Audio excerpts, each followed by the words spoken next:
سورہ احزاب 22واں پارہ، آیت نمبر 49۔ اعوذ باللہ من الشیطان الرجیم، بسم اللہ الرحمن الرحیم۔ یا ایہا الذین آمنوا اذا نکحتم المؤمنات ثم طلقتموہن من قبل أن تمسوهن فما لكم عليهن من عدة تعتدونها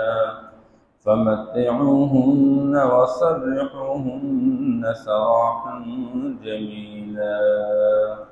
صدق اللہ العظیم۔ یا ایہا النبی، یا ایہا الذین آمنوا، اے ایمان والو، اذا نکحتم المؤمنات، جب تم عقد نکاح کر لو ایمان والی عورتوں کے ساتھ، ثم طلقتموہن، پھر تم ان کو طلاق دے چکو، من قبل ان تمسوہن، ان کو ہاتھ لگانے سے پہلے فما لکم علیہن من عدہ، تو نہیں ہے تمہارے لیے ان کے ذمے عدت تعتدونہا، جس کو تم شمار کر لو، فمتعوہن، پس تم انہیں فائدے کی کوئی چیز دے دو، وسرحوہن سراحا جمیلا، اور ان کو اچھے طریقے کے ساتھ رخصت کر لو۔ یا ایہا النبی، اے نبی، انا احللنا لک ازواجک اللاتی، ہم نے حلال کر رکھی ہے تمہارے لیے وہ بیویاں، اللاتی آتیت اجورہن، وہ بیویاں جن کے آپ حق مہر ادا کر چکے، وما ملکت یمینک، اور جن کے آپ کے دائیں ہاتھ مالک بن گئے، مما افاء اللہ علیک، جو اللہ نے غنیمت میں آپ کو دے رکھی ہے، وبنات عمک، اور آپ کے چچا کی بیٹیاں، وبنات عماتک، اور پھوپھی کی بیٹیاں، وبنات خالک، اور ماموں کی بیٹیاں، وبنات خالاتک، اور خالہ کی بیٹیاں، اللاتی ہاجرن معک، وہ جو آپ کے ساتھ ہجرت کر سکیں، وامرأۃ مؤمنہ، اور وہ ایمان والی عورت، ان وہبت نفسہا للنبی، اگر وہ اپنے آپ کو نبی کے لیے ہبہ کر لے، ان اراد النبی ان یستنکحہا، اگر نبی اس کے ساتھ نکاح کرنے کا ارادہ کر لے، خالصۃ لک من دون المؤمنین، یہ خالص آپ ہی کے لیے ہے، نہ کہ دوسرے مومنوں کے لیے، قد علمنا ما فرضنا علیہم، یقیناً ہم جانتے ہیں جو کچھ ہم نے ان پر مقرر کیا ہوا ہے، فی ازواجہم، ان کی بیویوں کے بارے میں، وما ملکت ایمانہم، اور جو جن کے دائیں ہاتھ مالک ہے ان کے بارے میں، لکی لا یکون علیک حرج، تاکہ آپ پر کسی قسم کی کوئی تنگی نہ ہو، وکان اللہ غفورا رحیما، اور اللہ جل شانہ بخشنے والے مہربان ہیں۔ ماقبل مسئلہ چل رہا تھا منہ بولے بیٹے کی بیوی کے ساتھ نکاح کے حوالے سے۔ حضرت زید رضی اللہ تعالیٰ عنہ حضور کا منہ بولا بیٹا، اور انہوں نے اپنی بیوی حضرت زینب رضی اللہ تعالیٰ عنہ کو طلاق دی۔ اس کے بعد آپ صلی اللہ تعالیٰ علیہ وسلم کو اللہ کی طرف سے حکم تھا کہ آپ نے اس عورت کے ساتھ نکاح کرنا ہے، کیونکہ اس معاشرے میں جو رسم چل رہا تھا یہ عمل مکمل اس معاشرے کا خلاف، لیکن اللہ اس رسم کو ختم کرنا چاہ رہے تھے، اس لیے لوگوں کی طرف سے طعنے اور اعتراض، آپ صلی اللہ تعالیٰ علیہ وسلم کو تسلی دی گئی کہ آپ ان لوگوں کی کوئی پرواہ نہ کیجیے، ان کے طعنے ان کو چھوڑ دیجیے، ان کی اذیت اور تکلیف دہ باتوں کو آپ چھوڑ دیجیے، آپ اس کی طرف توجہ نہ رکھیں، اپنے کام سے کام رکھیں، اللہ کا پیغام لوگوں تک پہنچا دیں، آپ کی ذمہ داری یہی ہے، اور اللہ ہی آپ کے لیے کافی ہے، کارساز ہونے کے اعتبار سے اللہ ان حالات کو مکمل طور پر بدل دیں گے۔ تو چونکہ نکاح اور طلاق کے حوالے سے مزید تفصیلی احکام کا بیان ہو رہا ہے، نکاح کے ذریعے ایک مسلمان ایک آزاد عورت کو اپنے ملکیت میں لاتا ہے، اس کے بوا کا مالک بن جاتا ہے، لیکن نکاح کے حوالے سے بنیادی طور پر عورت کا جو حق مہر ہوا کرتا ہے اس کو مقرر کیا جاتا ہے۔ پھر اگر میاں بیوی دونوں آپس میں اپنی زندگی نبھا سکے تو ٹھیک ہے، لیکن اگر آپس کی چکرش پیدا ہو جائے اور زندگی نہ نبھا سکے تو اگر میاں اپنی بیوی کی طرف سے کوئی تکلیف محسوس کرتا ہے، وہ اس کے حقوق کو پورا نہیں کر رہی ہے، تو پھر میاں کو اختیار ہے کہ وہ اس کو آزادی دے، یعنی اس کو نکاح سے آزاد کر کے طلاق کے ذریعے۔ اور اگر عورت سمجھ رہی ہے کہ میرا میاں میرے حقوق پورا نہیں کر رہا ہے اور میاں جو ہے طلاق بھی نہیں دے رہا، تو عورت کو خلا کا حق حاصل ہے۔ بہرحال یہ مستقل ایک نظامی زندگی ہے جن کو آئلی قوانین کہتے ہیں۔ قرآن کا اپنا ایک نظریہ ہے اس حوالے سے۔ اس سے متعلق ایک حکم کا بیان کیا جا رہا ہے، یہاں پر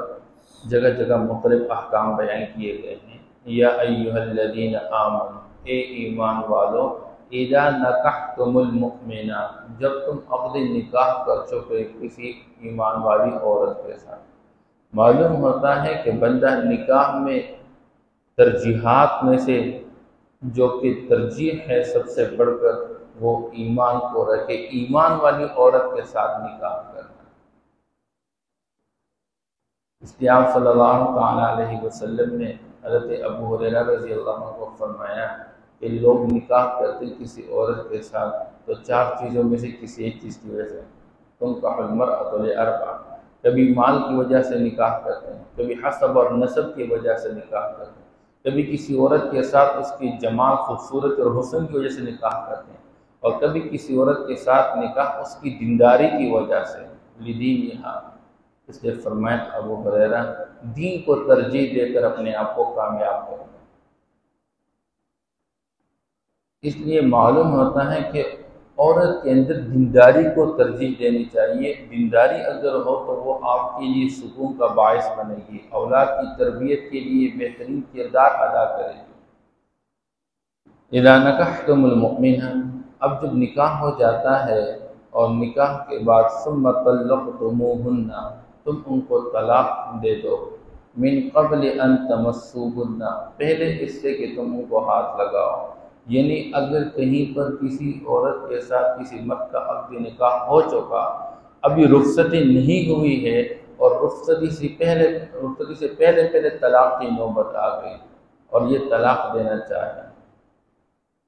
تو اللہ فرماتے ہیں اگر تم طلاق دے چکو اور ہاتھ لگانے سے پہلے رخصتی سے پہلے فما لکم علیہن من عدۃ، پھر اس طرح کی عورت کے لیے، اس طرح کی عورت پر تمہارے لیے کوئی عدت نہیں ہے تعتدونہا، جس کو تم شمار کر سکو۔ یہ بات سمجھنے کی کوشش کریں۔ اصل میں نکاح کے حوالے سے جو مسائل ہیں، نکاح میں ایجاب و قبول ہوا کرتا ہے دو گواہوں کی موجودگی میں، پھر عورت کے لیے حق کی مہر ہم طے کر لیتے ہیں۔ بعض اوقات اگر کہیں پر نکاح ختم ہو جائے، ٹوٹ جائے طلاق کے ساتھ، اور رخصتی سے پہلے حق کی مہر مقرر ہو چکا ہو، تو اس حق کی مہر میں سے آدھا ادا کرنا ہوگا، اور اگر رخصتی کے بعد طلاق واقع ہے تو جو حق کی مہر ہے وہ مکمل طور پر ادا کرنا ہوگا۔ پھر اگر کہیں پر نکاح ہو چکا اور حق کی مہر مقرر ہی نہیں ہے، تو اگر رخصتی سے پہلے طلاق کی نوبت آ گئی تو پھر اس میں کوئی چیز نہیں ہے مرد کے ذمے، بس صرف ایک جوڑا ہی دے دے۔ پھر مالدار اپنی صلاح کے مطابق اعلیٰ سے اعلیٰ جوڑا دے دے، اور غریب اپنے اندازے کے مطابق متوسط درجے کا جوڑا دے دے۔ دوسری چیز، طلاق کے بعد جو مسئلہ ہوتا ہے وہ عدت کا ہوتا ہے۔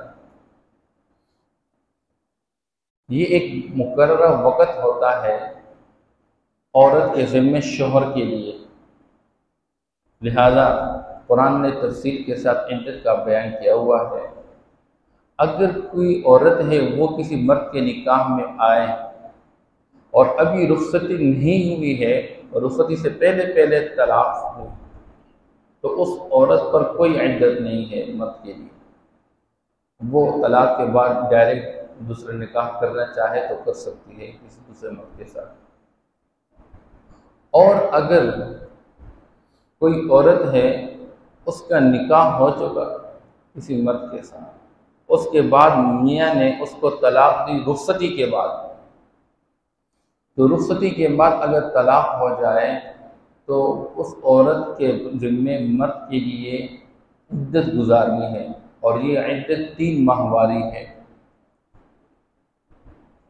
اب جب 3 ماہواری پوری ہو جائیں گی اس کے بعد اس عورت کو آگے نکاح کرنے کی اجازت ہوگی، اس سے پہلے نکاح کی اجازت نہیں ہوگی۔ اگر کہیں پر بیوی ایسی ہے کہ اس کی عمر زیادہ ہو چکی ہے اور اس کی ماہواری ہی نہیں ہے،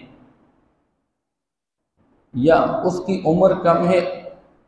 اور ماہواری ہی نہیں ہے، تو اس عورت کے ذمے 3 مہینے گزارنے ہیں، اور یہ 3 مہینے یا 3 ماہواری یہ میاں کے گھر میں، اور اس دوران اس کا خرچہ میاں کی ذمہ داری ہے۔ اس کو ہر قسم کی سہولت مہیا کرنا میاں کی ذمہ داری ہے۔ شریعت کا اپنا ایک مزاج ہے کہ اگر میاں بیوی کے درمیان کہیں پر اختلاف پیدا ہو جائے اور یہاں تک کہ جدائی کی نوبت آ جائے، طلاق تک کی نوبت آئے، پھر بھی حسنی سلوک کے ساتھ معاملہ کر دو۔ نہیں یہ کہ طلاق کی نوبت آ گئی، میاں بیوی پہ الزام لگاتا رہے اور بیوی میاں پہ الزام لگاتی رہے، اور آپس میں اس درجے کے ایک دوسرے کی ناک کاٹ لیں، ایک دوسرے پر طوفانی بدتمیزی کھڑا کیا جائے، گالیاں دی جائیں۔ اور آج اللہ معاف کر لے، نیٹ، فیس بک اور موبائل کا دور ہے، محافل اور مجالس کے اندر اس طرح کی باتیں کہ جو کسی کا پردہ اٹھا دیا جائے، یہ نہ کریں۔ اور یہ نظام اسلام کے اندر ہی ہے۔ تو یہاں جو بیان کیا جا رہا ہے اس عورت کا کہ ابھی اس کی رخصتی نہیں ہوئی ہے اور رخصتی سے پہلے طلاق ہوئی، تو اس عورت کے ذمے کسی قسم کی عدت نہیں ہے، یہ طلاق کے فوراً بعد آگے نکاح کر سکتے ہیں۔ اور رخصتی کے بعد بھی چاہے میاں بیوی کے آپس میں ازدواجی حقوق پورا ہو چکے ہو یا نہیں ہو چکے، لیکن تنہائی اختیار کر چکے کہ عورت کو مرد کے ساتھ تنہائی میں وقت گزارنے کا موقع مل گیا، چاہے ازدواجی حقوق پورے کیے یا نہیں کیے، اس کے ذمے یہ 3 ماہواری یا 3 مہینے جو کہ اپنے اصول ہے اس کو پورا کرنا لازمی ہے۔ اور اس کے اندر حکمت یہ ہے کہ شاید میاں بیوی کا آپس میں اجتماع ہو چکا ہو، اس کی وجہ سے شاید پیٹ پر بچہ آنے کا امکان ہو، تو 3 مہینے کے اندر بات واضح ہو جائے گی۔ لہذا اگر پیٹ پہ بچہ آ گیا تو پھر اس عورت کے لیے جب تک بچہ جنے نہیں تب تک کسی اور مرد کے ساتھ نکاح کرنا جائز نہیں ہوگا۔ اور اگر کوئی عورت ایسی ہے کہ اس کا شوہر فوت ہو گیا، تو شوہر کے فوت ہو جانے کے بعد اگر پیٹ پہ بچہ نہیں ہے، اس کے لیے 4 مہینے 10 دن یہ عدت ہے، اس کے بعد وہ آگے نکاح کر سکتی ہے کسی دوسرے مرد کے ساتھ، اس سے پہلے نہیں کر سکتی۔ اور اگر پیٹ پہ بچہ ہے تو پھر بچہ جننے کے فوراً بعد اس کو اجازت ہے کہ وہ کہیں اور نکاح کر لے۔ اب یہاں پر قرآن جو قانون بیان کرتے ہیں ہم اس کو دیکھیں، اور ہمارے جو آئلی قوانین ہیں، ہمارے قوانین کے اندر جو حکومت کے اعتبار سے متعین ہے، اس میں کوئی عورت کسی مرد کے ساتھ اس کا نکاح ہو چکا اور نکاح کے بعد طلاق ہو گئی، تو طلاق کے بعد ہر حال میں اس نے 90 ڈیز گزارنے ہیں، 3 مہینے گزارنے ہیں، اس سے پہلے وہ نکاح نہیں کر سکتی، اس نکاح کا اعتبار نہیں کیا جائے گا۔ حالانکہ یہ سراسر یہاں پر قرآن کے خلاف ہے۔ ایک اور بھی ہمارا قانون کہ پوتا دادا کے میراث میں حقدار نہیں ہوتا، قرآن کا نظام یہ ہے، یعنی باپ کی زندگی میں بیٹا فوت ہو چکا اور اس بیٹے کی اولاد ہے، اور بعد میں باپ فوت ہو چکا یعنی دادا فوت ہو چکا، اب اس کی میراث میں پوتے کو حصہ نہیں ملے گا۔ ہاں اگر اس کے چچو وہ آپس میں مل بیٹھے، پھوپھیاں مل بیٹھے، اپنی رضامندی سے اس کو کچھ دینا چاہے دادا کے میراث میں، وہ الگ بات ہے، لیکن میراث میں حقدار نہیں ہوتا پوتا پوتے۔ اب ہمارے قانون کے اندر ان کو حق دیا جاتا ہے، حقدار سمجھے، یہ مکمل قانون قرآن کے خلاف ہے۔ اس کے علماء بعض اوقات ان قوانین کے خلاف آواز اٹھاتے رہتے ہیں۔ بہرحال اب یہاں سے معلوم ہوتا ہے کہ جس عورت کی ابھی رخصتی نہیں ہوئی ہے اور اس کو طلاق ہو گئی تو طلاق کے بعد اس کے لیے عدت کوئی نہیں ہے، اس کے بعد فوراً وہ نکاح کر سکتی ہے دوسری جگہ پہ۔ تو یہاں اللہ بیان فرماتے ہیں ثم طلقتموہن، پھر ان کو تم طلاق دے چکو، من قبل ان تمسوہن، پہلے اس سے کہ آپ اس کو ہاتھ لگا دو، یعنی اس کی رخصتی سے پہلے۔ فما لکم علیہن من عدہ، تو اس طرح کی عورتوں پر تمہارے لیے کوئی عدت نہیں ہے، تعتدونہ جس کو تم شمار کر سکو۔ اور یہ اسلام کے اندر نظام عدت کا بقیہ مذاہب کے اندر نہیں ہے۔ عیسائیت میں، ہندو مت میں کوئی نظام نہیں، بلکہ وہ تو کوئی شوہر فوت ہو جائے تو بیوہ کو اس کے ساتھ آگ میں جلا دیتے ہیں، ایک وقت تک یہ نظام چلتا رہا۔ اور عیسائیت کے اندر بھی میاں بیوی ایک مرتبہ ان کا آپس میں عقد ہو گیا، اس کے بعد جدائی کا کوئی راستہ نہیں، جیسی بھی زندگی وہ گزارنی ہوگی۔ عیسائیت میں صرف زنا کا ارتکاب کرنے کی وجہ سے میاں بیوی کے آپس میں جدائی وہاں پہ ہو سکتی ہے اور کوئی راستہ نہیں، لیکن بعد میں بھی ان کو قانونی طور پر راستہ دیا گیا۔ اب جب قانونی طور پر ان کو راستہ دیا گیا تو عورتیں اتنی جری ہو گئی کہ وہ اگر میاں کے خراٹوں سے بھی تکلیف محسوس کرتی، وہ کہتے ہیں مجھے اس سے طلاق چاہیے، اور طلاق دے دیتے ہیں، اس کو جدائی لے آتے ہیں۔ اور آج ہمارا معاشرہ دین سے دوری کی وجہ سے ہمارے اندر بھی اس طرح کے حالات پیدا ہوتے ہیں، بات بات پر عورتیں طلاق کا مطالبہ کرتی ہیں، چھوٹی چھوٹی باتوں پر میاں بیوی کو طلاق ہے، حالانکہ قرآن نے طلاق کو جائز بھی قرار دیا، اور آپ صلی اللہ علیہ وسلم فرماتے ہیں کہ جائز چیزوں میں سب سے ناپسندیدہ چیز اللہ کے ہاں طلاق ہے۔ طلاق کی اجازت بھی گئی لیکن اس کی قباحت بھی بیان کی گئی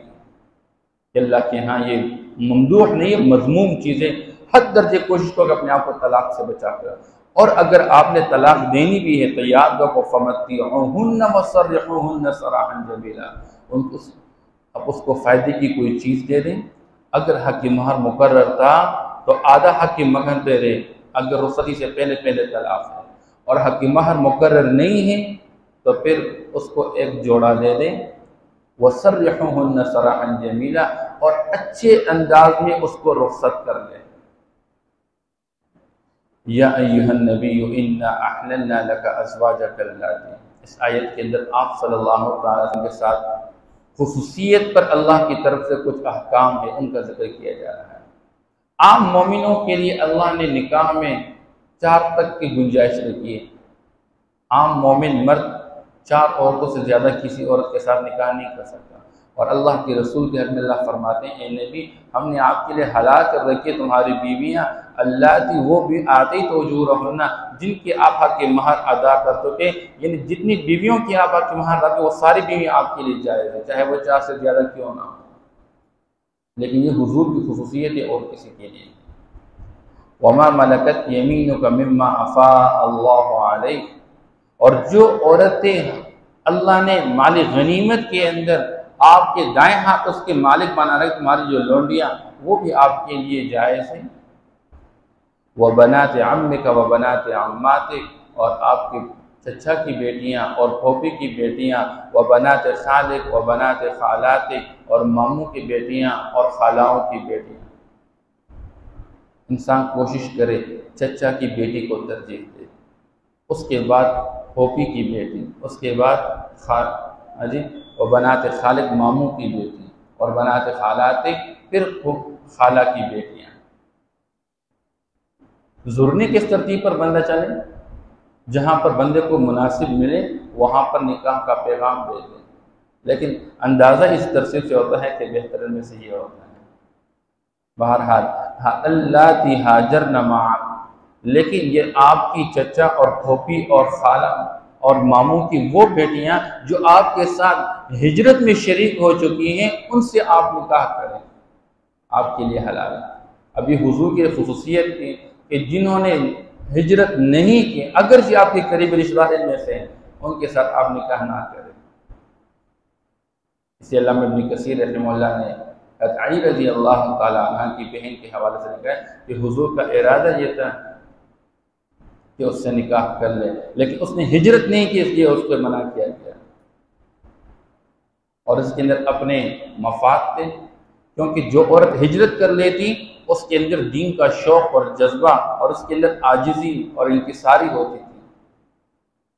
وَامْرَأَةً مُؤْمِنَةً إِن وَهَبَتْ نَفْسَهَا، یہ چوتھی خصوصیت ہے آپ صلی اللہ علیہ وسلم کی۔ اگر کوئی عورت پیغمبر کو اپنے آپ خود حوالہ کرنا چاہے، گفٹ کرنا چاہے بغیر حق مہر کے، تو اللہ فرماتے ہیں پیغمبر کے لیے جائز ہے، کوئی مسئلہ نہیں ہے۔ عام مومن کے لیے بغیر حق مہر کے کسی عورت کو قبول کرنا جائز نہیں ہے، اس کے لیے خواہ حق مہر ہو۔ اگر حق مہر ذکر بھی نہیں کیا گیا تو اس خاندان کی عورتوں کا جو حق مہر ہوا کرتا ہے اس کے مطابق حق مہر دینا ہوگا، لیکن بغیر حق مہر عام مومن کے لیے کسی عورت کو قبول کرنا جائز نہیں، اور پیغمبر کو اللہ نے یہ جائز قرار دیا تھا۔ اسی حضور کے پاس ایک عورت آ گئی اور اس نے اپنے آپ کو حضور کے لیے پیش کر دیا، لیکن حضور نے چاہا نہیں اس کو۔ لہٰذا قریب میں ایک صحابی بیٹھے ہوئے تھے، اے اللہ کے رسول اگر آپ کی چاہتی تو مجھے دے دے نکاح میں۔ حضور نے فرمایا تیرے پاس کیا ہے، جاؤ کچھ لے کر آ جاؤ۔ تو اس نے کوئی چیز لا کر حضور کے سامنے پیش کر دیا، آپ صلی اللہ علیہ وسلم نے اس کے عوض میں اس عورت کا نکاح اس سے کروایا۔ ان اراد النبی ان یستنکحھا، اگر کوئی عورت اپنے آپ کو حضور کے لیے گفٹ کرنا چاہے اور حضور اس سے نکاح کا ارادہ رکھتے ہیں تو جائز ہے، کوئی مسئلہ نہیں۔ خالصۃ لک من دون المؤمنین، اے میرے نبی یہ خالص آپ ہی کے لیے ہے، نہ کہ دوسرے مسلمانوں کے لیے، ایمان والوں کے لیے۔ اس لیے یہ اللہ کی طرف سے اجازت تھی اور اس کے اندر مصلحت تھی۔ آپ صلی اللہ علیہ وسلم کو تعدد ازواج یعنی حضور پاک کو شادیوں کی جو اجازت دی گئی تھی اس کے اندر حکمت تھی۔ دنیا والوں نے حضور پر اعتراض کر دیا، خاص کر عیسائیوں نے بہت بڑا اعتراض کر دیا، ہندوؤں نے اعتراض کر دیا۔ غازی الدین شہید ہے جس کا کام تمام کر دیا، وہ بندہ بھی ایسا ہی تھا، حضور پر اعتراض کرنے والا، آپ کی ناموس پر اعتراض کرنے والا۔ حالانکہ عرب کے اندر یہ بات تھی کہ ان کے کسی قبیلے کے اندر کوئی بندہ نکاح کر لیتا تو پورے قبیلے والے اس کو اپنا داماد سمجھتے تھے اور اس کو بڑی عزت بھی دیتے تھے اور اس کو ہر قسم کی سہولت بھی دیتے تھے اور اس کا ساتھ بھی دیتے تھے۔ اس لیے آپ صلی اللہ علیہ وسلم نے ایک قبیلہ کے اندر کسی عورت سے نکاح کیا، دوسرے کے اندر، تو پورے کے پورے قبیلہ کے تعاون ان کو حاصل ہو گیا۔ ابو سفیان رضی اللہ عنہ جب اسلام قبول نہیں کر چکے تھے، حد درجے دشمنی تھی حضور کے ساتھ، لیکن جب آپ کی بیٹی ام حبیبہ رضی اللہ عنہ حضور کے نکاح میں آ گئی، یہ پہلے مسلمان ہو گئی تھی، تو اس کی وجہ سے اس کی دشمنی کم پڑ گئی۔ اور صفیہ رضی اللہ عنہ یہودیوں کی طرف سے تھی اور یہ مال غنیمت میں آئی تھی اور یہ لونڈی بن کر حضور کے پاس آئی تھی، حضور نے اس کو آزاد کروایا، اس سے نکاح کر دیا۔ اس نکاح کی وجہ سے یہودیوں کی دشمنی کچھ کم ہو گئی۔ اس لیے آپ صلی اللہ علیہ وسلم کی زندگی کا مقصد وہ تو دین کا پرچار اور دین کی تبلیغ، تو جب مختلف قبائل اور علاقوں کے اور قبیلوں کی عورتیں حضور کے نکاح میں آ گئی تو اس کی وجہ سے حضور کے ساتھ ان کی ہمدردیاں بڑھ گئی اور حضور کا پیغام ان تک پہنچ گیا۔ پھر جب حضور کی زندگی میں حضور کے ساتھ نکاح میں کئی ساری عورتیں آ گئی تو حضور کے گھر کی زندگی نقل کرنے والے وہ تو عورتیں ہی ہو سکتی ہیں، لہذا انہی عورتوں نے ازواج مطہرات نے حضور کے گھر کی زندگی کو نقل کی امت کی طرف۔ پھر آپ صلی اللہ علیہ وسلم کو براہ راست شادیوں کا شوق نہیں تھا، ورنہ اگر براہ راست شادیوں کا شوق ہوتا تو 25 سال کی عمر میں 40 سال کی عورت کے ساتھ نکاح کر چکے ہیں حضرت خدیجہ رضی اللہ تعالیٰ عنہ، اور 25 سالہ زندگی گزار چکے ہیں، یعنی حضور صلی اللہ تعالیٰ علیہ وسلم 50 سال کی عمر تک اس ایک عورت کے ساتھ زندگی گزار چکے ہیں۔ پھر اس کے بعد حضرت سودا رضی اللہ عنہ سے نکاح ہو چکا ہے، اور وہ بھی بڑی عمر کی عورت تھی، اور 4 سال وہ حضور کے نکاح میں رہی۔ اس کے بعد حضرت عائشہ رضی اللہ عنہ سے نکاح ہو چکا، اس کے بعد بقیہ ازواج مطہرات ہیں۔ اب بتا رہے ہیں کہ 50 سال کی عمر اور 54 سال کی عمر، 50 سال کی عمر تک ایک عورت کے ساتھ زندگی گزاری، پھر 54 سال کی عمر ہے، پھر ایک بڑی عمر والی عورت کے ساتھ زندگی گزاری۔ اب 54 کے بعد حضور کی ساری زندگی کتنی تھی؟ 63 سال کی زندگی تھی، تو یہ آخری 9 سال کی زندگی ہے، اس میں حضور نے جو ہے تو اس میں حضور اس عمر میں بندہ کہاں نکاح سے فائدہ اور مزہ لے سکتا ہے؟ اب لوگوں کے ذہن میں یہ بات عام طور پر ڈھال دی گئی ہے، یہ جو ابھی اللہ معاف کرے مارچ ہوا میرا بدن اور میرا جسم میری مرضی کے حوالے سے، اس میں مختلف قسم کے کارڈ اٹھائے گئے تھے، میں 9 کی تھی وہ 50 کا تھا، اس طرح کے الفاظ لکھے گئے، حضور کے ناموس پہ حملے کیے گئے۔ ہمارا لوگ سمجھ نہیں ان باتوں کو، صرف یہ بات ڈال دے گی کہ جی بہت زیادہ بیویاں حضور کی تھیں، لیکن آپ صلی اللہ علیہ وسلم کی زندگی کے مقاصد کیا تھے، اس کے اندر اس کا اثر کیا تھا، وہ نہیں دیکھ رہے ہیں۔ تو حضور کی تو 50 سال کی عمر تک کی جو زندگی وہ ایک عورت کے، اس کے بعد 54 سال کی عمر میں ایک بڑی عمر کے بعد، اس کے بعد یہ 9 سال کی عمر میں یہ ازواج مطہرات کی کثرت ہو چکی ہے، اور وہ بھی روایات اور گھر کی زندگی نقل کرنے کے حوالے سے ہو چکی ہے۔ قد علمنا ما فرضنا علیہم فی ازواجہم وما ملکت ایمانہم لکی لا یکون علیک حرج۔ اللہ فرماتے ہیں ہم جانتے جو کچھ ہم نے مقرر کر رکھا ہے ان مردوں کے ذمے بیویوں کے حقوق کو، حق مہر ہو یا دوسرے ازدواجی حقوق ہو، وما ملکت ایمانہم، اور جو ان کے دائیں ہاتھ مالک ہیں، ان کی لونڈیوں کے بارے میں اللہ نے جو حقوق مقرر کر رکھے ہیں، اللہ فرماتے ہیں ہم جانتے ہیں، لکی لا یکون علیک حرج، ہم اللہ فرماتے ہیں ہم نے آپ کے لیے یہ تعددی ازواج کو اور شادی کی کثرت کو آپ کے لیے حلال کرا، کس واسطے؟ تاکہ آپ پر کسی قسم کی تنگی نہ ہو، لکی لا یکون علیک حرج وکان اللہ غفور الرحیم، اللہ جشن بخشنے والے مہربان ہیں۔ اس کی رحمت کا تقاضا یہ ہے کہ وہ اس طرح کے قوانین اللہ پاک نازل فرماتے ہیں، لیکن ان قوانین کو پورا کرنے میں کس سے کوتاہی ہو جاتی ہے اللہ سے معافی مانگے، اللہ بخشنے والے ہیں، اللہ بخش فرماتے ہیں۔ یا ایہا الذین آمنوا، اے ایمان والو، اذا نکحتم المؤمنات، جب تم نکاح کر لو ایمان والی عورتوں کے ساتھ، ثم طلقتموہن من قبل ان تمسوہن، پھر تم ان کو طلاق دے چکو ان کو ہاتھ لگانے سے پہلے، فما لکم علیہن من عدہ، تو نہیں تمہارے لیے ان کے ذمے کوئی عدت، تعتدونہا جس کو تم شمار کر سکو، فمتعوہن وسرحوہن سراحا جمیلا، بس تم ان کو فائدہ دے دو، یعنی کوئی جوڑا دے دو، اور ان کو آزاد کر لو، رخصت کر لو ان کو، سراحا جمیلا، اچھے طریقے کے ساتھ رخصت کرنا۔ یا ایہا النبی، اے نبی، انا احللنا لک ازواجک اللاتی، لیکن ہم نے حلال کر رکھی ہے تمہارے لیے وہ بیویاں، آتیت اجورہن، جن کے آپ حق کی مہر ادا کر چکو۔ حضور نے بغیر حق کی مہر کی کسی عورت کے ساتھ نکاح نہیں کیا۔ وما ملکت یمینک مما افاء اللہ علیک، اور جن کی آپ کے دائیں ہاتھ مالک ہے وہ لونڈیاں جو اللہ نے آپ کو غنیمت میں دے رکھی ہیں، وہ بھی حلال کر رکھی ہیں۔ وبنات عمک، اور آپ کے چچا کی بیٹیاں، وبنات عماتک اور پھوپھی کی بیٹیاں، وبنات خالک اور ماموں کی بیٹیاں، وبنات خالاتک اور خالہ کی بیٹیاں، اللاتی ہاجرن معک مگر وہ جو آپ کے ساتھ ہجرت کر چکی ہو، یعنی ہجرت میں شریک ہو، چاہے آپ صلی اللہ علیہ وسلم کے ساتھ براہ راست اس وقت شریک تھی یا بعد میں ہجرت کر چکی تھی لیکن ہجرت کے عمل میں شریک ہو، وَامْرَأَةً مُؤْمِنَةً اور کوئی آزاد ایمان والی عورت، اِن وَهَبَتْ نَفْسَهَا لِلنَّبِيِّ اگر وہ اپنے آپ کو پیغمبر کے لیے گفٹ کر لے، ہبہ کر لے، ان اراد النبی ان یستنکحها اگر پیغمبر اس سے نکاح کا ارادہ کر لے، خالصۃ لک من دون المؤمنین یہ خالص آپ ہی کے لیے یہ احکام ہے